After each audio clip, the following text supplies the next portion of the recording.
अस्सलाम वालेकुम, सोहेल ख़ान हेयर। जितने भी व्यूअर्स हैं, मैं आप सबको अपने YouTube channel conceptual biology lecture में खुशामदीद कहता हूँ। डियर स्टूडेंट्स, आज हम सेक्सुअल रिप्रोडक्शन इन प्लांट्स में एक सब टॉपिक पढ़ने जा रहे हैं, अल्टरनेशन ऑफ जनरेशन। इससे पिछले लेक्चर में हमने मेल गेमेटोफाइट, फीमेल गेमेटोफाइट और स्पोरोफाइट जनरेशन, गेमेटोफाइट जनरेशन के बारे में डिटेल से पढ़ा था। तो आप कोशिश करें पहले वो लेक्चर देख लें ताकि आपको इन्फॉर्मेशन हो कि स्पोरोफाइट क्या है, गेमेटोफाइट क्या है, मेल गेमेटोफाइट और फीमेल गेमेटोफाइट में क्या फ़र्क है। स्टूडेंट्स, हम कहते हैं जैसे एनिमल्स हैं, प्लांट्स में भी सेक्सुअल रिप्रोडक्शन सेम होती है एनिमल की तरह। यानी प्लांट्स में भी जो है फ्यूजन इन्फॉर्मेशन ऑफ गेमेट्स होती हैं, फर्टिलाइजेशन होती हैं, फर्टिलाइजेशन के बाद जाइगोट बनते हैं, जाइगोट से एम्ब्रियो बनती हैं। लेकिन प्लांट्स की डिफरेंट ग्रुप्स हैं, डिफरेंट तरह के प्लांट्स हैं। सब में fusion and formation of gametes तो होती हैं, सब में स्पर्म और एग यानी गेमेट्स आपस में मिलते हैं, लेकिन उसमें जो फ्यूजन ऑफ गेमेट्स हैं उसकी डिफरेंट प्रोसेस होती हैं, यानी डिफरेंट प्रोसीजर के थ्रू होते हैं। मिसाल के तौर पर अगर हम बात कर ले ब्रायोफाइट्स की, अब ब्रायोफाइट्स एक तरह के प्लांट्स हैं। ब्रायोफाइट्स में भी स्पर्म और एग मिलते हैं, उनमें भी formation and fusion of gametes होती हैं, लेकिन वहाँ पे स्पर्म जो है वो लिटिल स्विमर के तौर पे काम करते हैं। लिटिल स्विमर से क्या मतलब है हमारा? लिटिल स्विमर से मतलब ये है कि स्पर्म जो होती हैं वो एग के अराउंड मूव करते रहते हैं। अब उसको एग के अराउंड मूव करने के लिए वाटर चाहिए, इसी वजह से इसको नाम दिया है sperm act as a little swimmer. अब वो वाटर जो है स्टूडेंट्स, वो ड्यू की सूरत में भी हो सकते हैं, वो रेन की सूरत में भी हो सकते हैं। यानी हम कहेंगे सेक्सुअल रिप्रोडक्शन इन ब्रायोफाइट्स में फ्यूजन के लिए यानी फर्टिलाइजेशन के लिए वाटर का होना ज़रूरी है। लेकिन ज़रूरी नहीं कि सब प्लांट्स को सेक्सुअल रिप्रोडक्शन के लिए वाटर चाहिए, यानी स्पर्म को स्विम करने के लिए वाटर चाहिए। कुछ ऐसे प्लांट्स हैं जैसे सीड प्लांट्स जिसको हम कहते हैं जिम्नोस्पर्म है, एंजियोस्पर्म है, उनमें सेक्सुअल रिप्रोडक्शन जो होती है वो अल्टरनेशन ऑफ जनरेशन के थ्रू होती हैं। यानी एक चीज़, इसी वजह से मैं बैकग्राउंड में की तरफ गया था ताकि एक चीज़ आपको मैं समझा सकूँ। अल्टरनेशन ऑफ जनरेशन जो हम पढ़ रहे हैं प्लांट्स में, वो स्पेसिफिकली ख़ास तौर पर हम एंजियोस्पर्म में पढ़ रहे हैं। यानी ब्रायोफाइट्स में, टेरिडोफाइट्स वगैरह में अल्टरनेशन ऑफ जनरेशन का प्रोसेस उस तरह नहीं होता जिस तरह हम पढ़ते हैं एंजियोस्पर्म में। तो अल्टरनेशन ऑफ जनरेशन से मतलब क्या है स्टूडेंट्स? हम कहते हैं अल्टरनेशन ऑफ जनरेशन से मतलब ये है कि दो, एक प्लांट्स की अगर हम बात कर लें, प्लांट्स में जनरेशन्स होते हैं, यानी एक डिफरेंट फेजेस होते हैं, दो पेजेस पर मुश्तमिल है। एक पेज को हम कहते हैं जनरेशन्स। तो जनरेशन्स दो तरह के होते हैं, sporophyte generation and gametophyte generation. यानी एक प्लांट्स जो हैं आप कह सकते हैं डायरेक्टली कि वो दो जनरेशन पर मुश्तमिल हैं, sporophyte generation and gametophyte generation. Sporophyte generation से गेमेटोफाइट जनरेशन बनते हैं और गेमेटोफाइट जनरेशन से दोबारा स्पोरोफाइट बनते हैं, जिसकी वजह से हम कह सकते हैं कि ये दो जनरेशन एक दूसरे के अल्टरनेटिव हैं, एक दूसरे के मुतबादिल हैं। यानी एक से दूसरा बनते हैं, उससे दोबारा एक बनते हैं, यानी गेमेटोफाइट से स्पोरोफाइट, स्पोरोफाइट से गेमेटोफाइट बनते हैं। अब इसी लेक्चर में हम यही पढ़ने जा रहे हैं कि कैसे स्पोरोफाइट से गेमेटोफाइट बनते हैं और कैसे गेमेटोफाइट से दोबारा स्पोरोफाइट बनते हैं। चलो देखते हैं स्टूडेंट्स। हम कहते हैं, यहाँ पे मैंने लिखा है, one complete life cycle of plants consist of two generation that alternate with each other. दोनों जनरेशन एक दूसरे के अल्टरनेटिव हैं। यानी अगर स्पोरोफाइट हैं तो स्पोरोफाइट्स किसके अल्टरनेटिव होंगे? वो गेमेटोफाइट के अल्टरनेटिव होंगे। गेमेटोफाइट किसके अल्टरनेटिव होंगे? वो स्पोरोफाइट के अल्टरनेटिव होंगे। मैं इस पे डिटेल लेक्चर अपलोड कर चुका हूँ। स्पोरोफाइट से मतलब है हमारे कि वो प्लांट बॉडी जो स्पोर्स बनाते हैं, जो एक तरह के रिप्रोडक्टिव सेल्स बनाते हैं, जिसको हम कहते हैं स्पोर्स। जबकि गेमेटोफाइट वो प्लांट की एक बॉडी पार्ट हैं जो क्या बनाते हैं? जो गेमेट्स बनाते हैं। तो एक ऐसा प्रोसेस जिसमें दो जनरेशन एक दूसरे के अल्टरनेट हो, अल्टरनेट विद ईच अदर हो, उसी मैकेनिज्म्स को हम क्या कहते हैं? उसको हम कहते हैं अल्टरनेशन ऑफ जनरेशन। कैसे स्टूडेंट्स? चलो आते हैं हम डायग्राम की तरफ। देखिए, यहाँ पे मैंने शुरू में भी कहा था आप लोगों को कि प्लांट्स में ख़ास तौर पर एंजियोस्पर्म की जब हम बात करते हैं, वो दो जनरेशन पर, इसकी लाइफ साइकिल दो जनरेशन पर मुश्तमिल है। एक को हम कहते हैं स्पोरोफाइट, दूसरे को हम कहते हैं गेमेटोफाइट। स्पोरोफाइट स्टूडेंट्स, स्पोरोफाइट जो है वो डिप्लॉयड होते हैं। वो डिप्लॉयड होता है 2n, यानी 2n को हम कैसे शो करते हैं, इसको हम शो करते हैं डिप्लॉयड से, डिप्लॉयड होते हैं। अब यहाँ पे मैं क्वेश्चन मार्क लगाता हूँ कि ये डिप्लॉयड क्यों बने और डिप्लॉयड कहाँ से बने। जो गेमेटोफाइट स्टूडेंट्स वो हम कहते हैं ये हैप्लॉयड है, हैप्लॉयड, ये क्या है, ये हैप्लॉयड है। अब हम कहते हैं हैप्लॉयड से डिप्लॉयड जनरेशन बनते हैं और डिप्लॉयड से हैप्लॉयड जनरेशन बनते हैं। यहाँ पर फिर मैं क्वेश्चन मार्क लगाता हूँ कि ये हैप्लॉयड क्यों है। एक क्वेश्चन मार्क की आंसर आपको अभी मिल जाएगी। स्पोरोपाइट्स स्टूडेंट्स, स्पोरोपाइट्स हम जैसे मैंने कहा था, स्पोरो मीन स्पोर्स, यानी ये वो पाइट्स है, वो प्लांट्स बॉडी है जो क्या बनाते हैं, जो स्पोर्स बनाते हैं। स्पोरोपाइट्स में एक तरह की सेल डिवीजन होती है, स्पोरोपाइट में एक तरह की सेल डिवीजन होती है, उस डिवीजन के बाद क्या बन जाते हैं, रिप्रोडक्टिव सेल्स बन जाते हैं। यानी स्पोरोपाइट में जो प्लांट्स की बॉडी पार्ट्स हैं उसमें एक तरह की सेल डिवीजन होती हैं, उस सेल डिवीजन की मदद से क्या बन जाते हैं, एक तरह के रिप्रोडक्टिव सेल्स बन जाते हैं। उस रिप्रोडक्टिव सेल्स को हम नाम क्या देंगे, उस रिप्रोडक्टिव सेल्स को हम नाम देते हैं स्पोर्स। इसको हम क्या नाम देंगे, इसको हम नाम देते हैं स्पोर्स। अब ये जो स्पोर्स है स्टूडेंट्स, ये स्पोर्स होते हैं हैप्लॉयड। स्पोर्स कैसे होते हैं, ये हैप्लॉयड होते हैं। अब क्वेश्चन ये है कि अगर स्पोरोपाइट डिप्लॉयड था तो उनसे हैप्लॉयड स्पोर्स कैसे बने। उसका आंसर ये है कि इनमें एक तरह की सेल डिवीजन होगी। अब आप खुद मुझे बताएं स्टूडेंट्स, कौन सा सेल डिवीजन होगा यहाँ पे जिसकी मदद से डिप्लॉयड सेल जो है वो चेंज हो जाते हैं हैप्लॉयड में।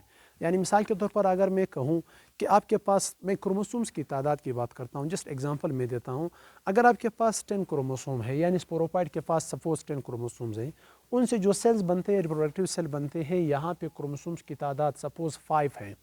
अब एक ऐसा डिवीजन जिसमें नंबर ऑफ क्रोमोसोम जो हैं वो रिड्यूस हो जाते हैं, तब उसको हम क्या कहेंगे, जिससे डिप्लॉयड से हैप्लॉयड सेल बन जाए, उस प्रोसेस को हम क्या कहेंगे, उस डिवीजन को हम क्या कहेंगे, उस डिवीजन को हम कहेंगे यहाँ पे मियोसिस। उसको हम क्या कहेंगे, उसको हम कहेंगे मियोसिस। यानी कहने का मतलब ये है कि स्पोरोपाइट में जो सेल डिवीजन हुआ, कौन सा सेल डिवीजन हुआ, मियोसिस हुआ। इस सेल डिवीजन की मदद से कुछ तरह के रिप्रोडक्टिव सेल्स बने। रिप्रोडक्टिव सेल्स इस वजह से इनको कहा गया है क्योंकि ये रिप्रोडक्शन में हिस्सा ले रहे हैं। कौन से रिप्रोडक्शन में हिस्सा ले रहे हैं, सेक्सुअल रिप्रोडक्शन में हिस्सा ले रहे हैं। उस रिप्रोडक्टिव सेल्स को हम कहते हैं स्पोर्स। ये जो स्पोर्स हैं ये हैप्लॉयड हैं। हैप्लॉयड क्यों हैं, क्योंकि ये डिप्लॉयड स्पोरोपाइट से बने by the help of cell division. उस सेल डिवीजन को हम कहेंगे मियोसिस। सेम प्रोसेस इस तरफ हम आते हैं, गेमेटोफाइट की तरफ हम आते हैं। गेमेटोफाइट में भी, इसको गेमेटोफाइट क्यों कहा गया है, इसका आंसर भी आपको इधर मिलेगा। गेमेटोफाइट में भी एक तरह की सेल डिवीजन होती है स्टूडेंट्स। उस सेल डिवीजन की मदद से क्या बन जाते हैं, गेमेट्स बन जाते हैं। अब गेमेट्स क्या है, गेमेट्स, गेमेट्स को मैं कहता हूँ यहाँ पे हमारे पास जो गेमेट्स हैं वो है हैप्लॉयड। वो क्या है, गेमेट्स जो है स्टूडेंट्स वो हैप्लॉयड है। क्या है, वो हैप्लॉयड है। तो कौन सा सेल डिवीजन होगा जिसमें हैप्लॉयड सेल से हैप्लॉयड ही बनते हैं, यानी हैप्लॉयड फर्दर हम इसको रिड्यूस नहीं कर सकते, तो हम कहते हैं गेमेटोफाइट में एक तरह की सेल डिवीजन होती है जिसकी मदद से वो गेमेट्स बनाते हैं। देयरफॉर गेमेटोफाइट को हम नाम देते हैं गेमेटोफाइट्स, क्योंकि वो क्या बनाने वाले हैं, वो गेमेट्स बनाने वाले हैं। तो कौन सा डिवीजन यहाँ पर होगा स्टूडेंट्स, यहाँ पर होते हैं माइटोसिस। यहाँ पर कौन सा डिवीजन होते हैं, यहाँ पे माइटोसिस होती हैं। इसी वजह से हैप्लॉयड्स जो थे, ये यहाँ पे हमने लिखा भी था, वो हैप्लॉयड ही रहे, गेमेट्स भी हैप्लॉयड थे। तो पहले क्वेश्चन का आंसर तो यहाँ पे हमें मिल चुका है कि गेमेटोफाइट हैप्लॉयड क्यों है, वो इस वजह से हैप्लॉयड है क्योंकि वो किस चीज़ से बन रहे हैं, वो स्पोर से बन रहे हैं। कैसे, मिसाल के तौर पर हम कहते हैं ये जो रिप्रोडक्टिव सेल्स है स्टूडेंट्स, ये रिप्रोडक्टिव सेल्स जिसको हमने नाम दिया था स्पोर्स, वो क्या थे, वो हैप्लॉयड थे। अब इनमें अगेन एक तरह की सेल डिवीजन होती हैं जिससे क्या बन जाते हैं, जिससे गेमेटोफाइट बनते हैं। यानी स्पोर से क्या बनते हैं, स्पोर से गेमेटोफाइट बनते हैं। अब ये स्पोर्स में कौन सा सेल डिवीजन होगा जिससे गेमेटोफाइट बनते हैं? अगर गेमेटोफाइट हैप्लॉइड है और स्पोर्स भी हैप्लॉइड है तो कौन सा डिवीजन होगा इसमें? यहाँ पर जो सेल डिवीजन होती है स्टूडेंट्स, उस सेल डिवीजन को हम कहते हैं माइटोसिस। माइटोसिस यानी हम कहते हैं कि जो स्पोर्स थे, कहाँ से बने स्पोर्स? वो स्पोरोफाइट से बने। कैसे बने? स्पोरोफाइट में एक तरह की सेल डिवीजन हुआ, उस सेल डिवीजन को हम कहते हैं मियोसिस। इसी वजह से स्पोरोफाइट क्या थे? वो डिप्लॉइड थे। डिप्लॉइड से वो कन्वर्ट हुए किस चीज़ में? हैप्लॉइड। यानी डिप्लॉइड से क्या बने? हैप्लॉइड बने। अब अगेन ये जो रिप्रोडक्टिव सेल्स है स्पोर्स, इसमें अगेन क्या होगी? सेल डिवीजन होगा। कौन सा सेल डिवीजन होगा? माइटोसिस होंगे, जिसकी मदद से हैप्लॉइड जनरेशन से क्या बन जाते हैं? गेमेटोफाइट बन जाते हैं। यानी रिप्रोडक्टिव सेल से क्या बन जाते हैं? गेमेटोफाइट बन जाते हैं। इसी वजह से मैंने शुरू में कहा था कि गेमेटोफाइट क्या है? वो हैप्लॉइड। मैंने जो क्वेश्चन मार्क लगाया था, इसकी आंसर की तरफ भी मैं आता हूँ कि स्पोरोफाइट्स डिप्लॉइड क्यों हैं। नेक्स्ट, गेमेटोफाइट में अगेन सेल डिवीजन हो गए। कौन सा सेल डिवीजन होगा? इसमें माइटोसिस हो गए। माइटोसिस की मदद से क्या बन जाएंगे स्टूडेंट्स? माइटोसिस की मदद से यहाँ पे गेमेट्स बन जाएंगे। गेमेट्स बन जाएंगे। गेमेट्स फिर क्या है? वो हैप्लॉइड है। क्यों हैप्लॉइड? क्योंकि यहाँ पे माइटोसिस हो चुका है। गेमेट्स हमारे पास दो तरह के हैं, मेल गेमेटोफाइट और फीमेल गेमेटोफाइट। हर को हम नाम दिए देते हैं, मेल गेमेटोफाइट और फीमेल गेमेटोफाइट स्टूडेंट्स। अब मेल और फीमेल गेमेटोफाइट के दरमियान क्या होंगे? फ्यूजन होंगे। फ्यूजन का मतलब क्या है? गेमेट्स का आपस में मिलना। जब गेमेट्स आपस में मिलते हैं, जब इसकी फ्यूजन होती है, उस प्रोसेस को हम कहते हैं फर्टिलाइजेशन। फर्टिलाइजेशन की मदद से क्या बन जाएंगे स्टूडेंट्स? जाइगोट बन जाएगा। अब आपको पता है मेल गेमेटोफाइट्स और फीमेल गेमेटोफाइट्स, ये क्या है? मेल गेमेटोफाइट जो है स्टूडेंट्स हमारे पास, ये हैप्लॉइड है। ये क्या है? ये हैप्लॉइड है। और जो फीमेल गेमेटोफाइट है वो भी क्या है स्टूडेंट्स? वो भी हैप्लॉइड है। वो भी क्या है? ये दोनों हैप्लॉइड है। तो हैप्लॉइड और डिहैप्लॉइड आपस में मिलेंगे, क्या बन जाएगा? जाइगोट बन जाएगा। तो जाइगोट क्या होगा? जाइगोट डिप्लॉइड है। जाइगोट क्या है? जाइगोट डिप्लॉइड है।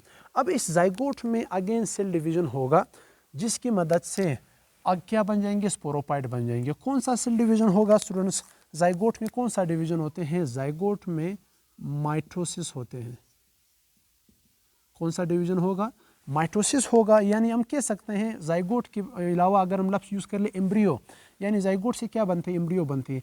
अब उस एम्ब्रियो में चेंजेस आते रहेंगे, सेल डिवीजन होता रहेगा, नतीजे में क्या बन जाएंगे? स्पोरोफाइट बन जाएंगे। अब स्पोरोफाइट्स के साथ मैंने लिखा है 2n, यानी ये डिप्लॉइड है। उसका आंसर भी मिला है। स्पोरोफाइट्स डिप्लॉइड क्यों हैं? क्योंकि वो डिप्लॉइड जाइगोट से बन चुका है स्टूडेंट्स। इसी वजह से हमने इसके साथ लिखा है डिप्लॉइड 2n। जाइगोट डिप्लॉइड क्यों है? क्योंकि इनमें मेल और फीमेल गेमेट्स की फ्यूजन की मिलाप से बना है। ये दोनों हैप्लॉइड थे, तो हैप्लॉइड सेल्स आपस में मिले, क्या बना? डिप्लॉइड बना। गेमेटोफाइट हैप्लॉइड थे। ये क्यों हैप्लॉइड थे? क्योंकि ये डिप्लॉइड सेल्स में जब सेल डिवीजन हुई, नतीजे में स्पोर्स बने, वो स्पोर्स क्या थे? वो हैप्लॉइड थे। इसी स्पोर्स में माइटोसिस हुआ, जिसकी मदद से दोबारा गेमेटोफाइट बन गए। अब हम आते हैं अल्टरनेशन ऑफ जनरेशन की डिफिनेशन की तरफ स्टूडेंट्स।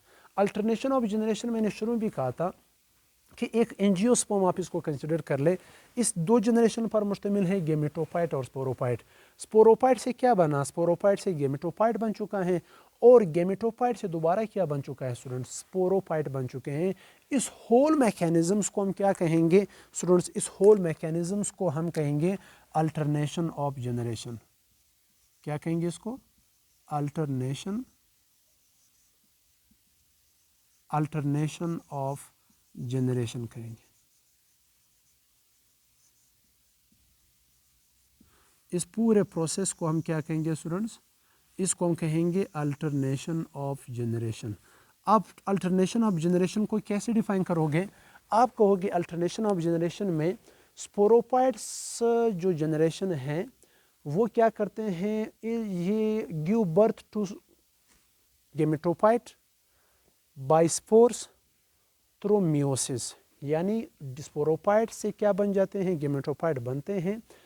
आप कहोगे sporophytes give birth to gametophytes by spores through the process of meiosis.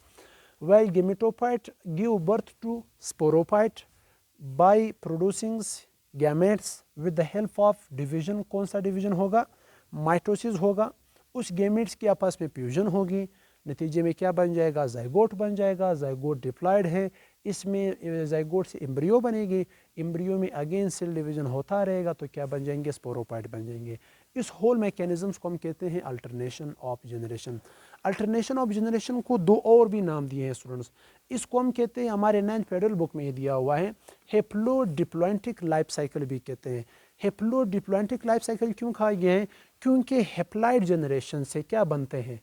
Diploid generation बनते हैं, और डिप्लॉयड जनरेशन से दोबारा क्या बनते हैं? हैप्लॉइड जनरेशन बनते हैं। इस साइकिल एक पूरा एक साइकिल है। अब अगर आप देख ले, पूरा एक साइकिल है। इस साइकिल में हैप्लॉइड से डिप्लॉयड बन चुका है, डिप्लॉयड से हैप्लॉइड बन चुका है।